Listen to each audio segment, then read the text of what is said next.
University. My responsibility was project leader or the senior project engineer.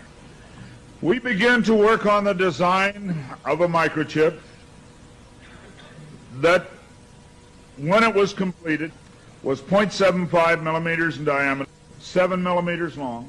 It was the size of 1/4 of a grain of rice. Again, I want to say that I was not a Christian and there were no Christians there.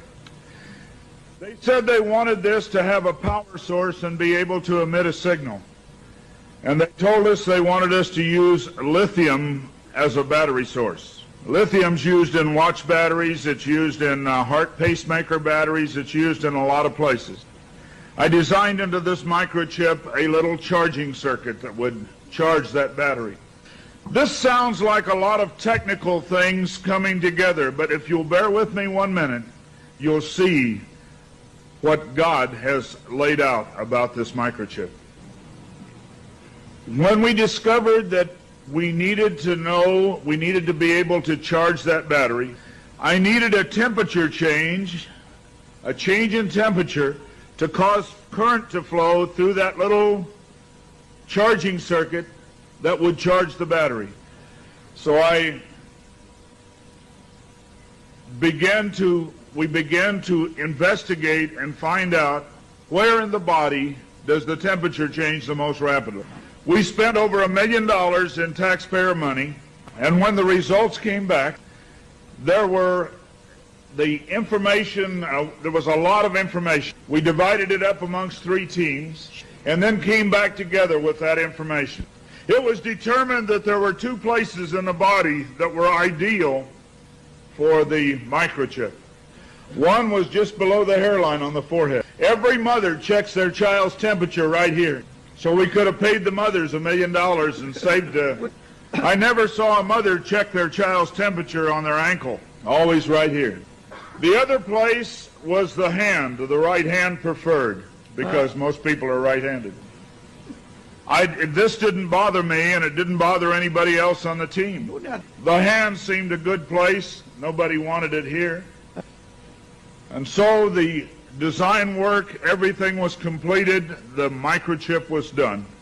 You're seeing it now on some of the Discovery Channel presentations. There are people who have received it already. It is real. It's not something that's coming way down the road. They gave me a Bible. They told me not to read the book of Revelation. They said the book of Revelation is too hard to understand. So I waited, and I didn't read the book of Revelation for quite some time. Then one day I came to Revelation 13, verse 16. And he causes all, both small and great, rich and poor, free and bond, to receive a mark in their right hand or in their forehead. I didn't like what I saw. I went back and looked up the word mark. I went to the Strong's Concordance, and I found that John had used 3 words for the word mark. Charagma, charicature, and charax. That was from the Greek. I looked at those words. They talked about a scratch or an etching. They talked about a lot of things. And I said, God, this isn't it. We didn't do it. He said, go to the word for 666. The word is chixastigma. In the Greek, it says to go to 4742 as a cross. The last half of the word chixastigma. And when I looked at what it says stizo, i.e. to stick, to prick, a mark incised or punched into for recognition of ownership. I thought about the little injection tool. The end of it is called an incisor. I began to weep and I began to cry, and I said, oh God, what have we done? I couldn't believe that this lined up with what we had developed. And I began to run from God. I didn't run away from the church, I ran into the church. I tried to do as many things as I could to atone for this. But I want to tell you something, as God is my witness here tonight, this got in the way. Money got in the way. I had beautiful homes overlooking the lake. I had all the things that I wanted. And I ran because of the money. My ability to go and get $250,000 in research money took me away from telling the message. I ran for many years. What I want to tell you is that this is real. The microchip implant is real. Credit cards are failing. They can be counterfeited. The new smart card can be counterfeited. They can be stolen. They can be lost. All kinds of things can happen to a card. But you cannot lose your hand. Very quickly they're going to move to this being in the hand. And I tell you, as a Christian, you cannot take this. No matter what anybody says, God's Word says you cannot take it. No matter what they try to talk you into, God's Word says don't take it.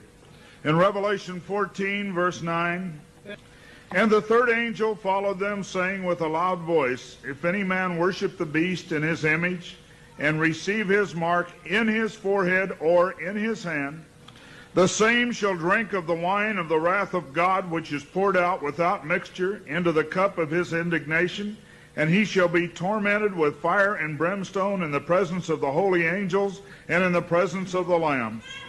And the smoke of their torment ascendeth up forever and ever, and they have no rest day nor night, who worship the beast in his image, and whosoever receiveth the mark of his name.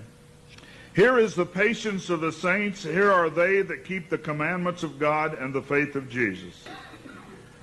It's very simple. God's Word says do not take it. Today there have been over 15,000 babies that have been given the positive identification, the microchip. Many companies are using the microchip as identification in their top-level employees. The Immigration Naturalization Service has a better passport, the human hand. So many of these things are all around us. We talk about the signs of the New World Order. God has spelled out in His Word just exactly what's going on today in the New World Order. Satan desires to have a one-world government. From the time he fell, he said, I want a one-world government. He wants to replace God. And so we see a government put together by men, a one-world government. The signs of the times are all around us.